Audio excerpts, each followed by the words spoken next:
చిత్తూరు జిల్లా కుప్పం ఎంఆర్ఓ సురేష్ తీరుకు నిరసనగా బుధవారం కార్యాలయం ఎదుట అంగన్వాడీ ఆశా వర్కర్లు ధర్నాకు దిగారు. తమ సమస్యలు చెప్పుకునేందుకు 3 రోజులుగా ఆఫీసుకు వస్తుంటే మహిళలు అన్న సంగతి కూడా చూడకుండా దురుసుగా ప్రవర్తిస్తున్నారని, గంటల తరబడి వెయిట్ చేయిస్తున్నారు అంటూ ఆగ్రహం వ్యక్తం చేశారు. నిరంతరం ఫోన్లో మాట్లాడుకుంటూ పట్టించుకోవడం లేదని, ఏమైనా ప్రశ్నిస్తే తిడుతున్నాడంటూ మండిపడ్డారు మహిళలు. వినతిపత్రం ఇవ్వడానికి వెళితే దురుసుగా వ్యవహరిస్తున్నారంటూ ఆందోళన చేశారు. పై అధికారులు చర్యలు తీసుకునే వరకు ఆందోళన కొనసాగిస్తామని హెచ్చరించారు.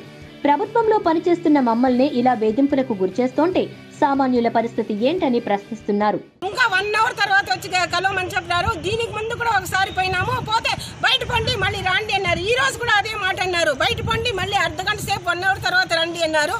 మా సమస్యల నిమిత్తం ఈ రోజు ఎవరికి తెలపాలి? ఎంఆర్ఓ సార్ గారికి మేము విషయం తెలపాలి. ఈ విషయంగా ఎంఆర్ఓ సార్ గారు మేము ఈ విషయంగా ఈ రోజు బయట కూర్చొని ఉంటే ఎంఆర్ఓ గారు ఈ విధంగా మాకు దీంతో 2-3 సార్లు ఈ విధంగా ఇదే స్పందన ఇచ్చినారు.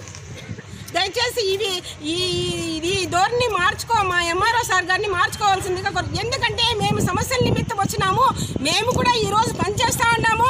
ఈ రోజు ప్రభుత్వానికి మేము కూడా అన్ని పనులు చేస్తూ ఉన్నాము కాబట్టి ఈ రోజు ఇంతవరకు ఉంది.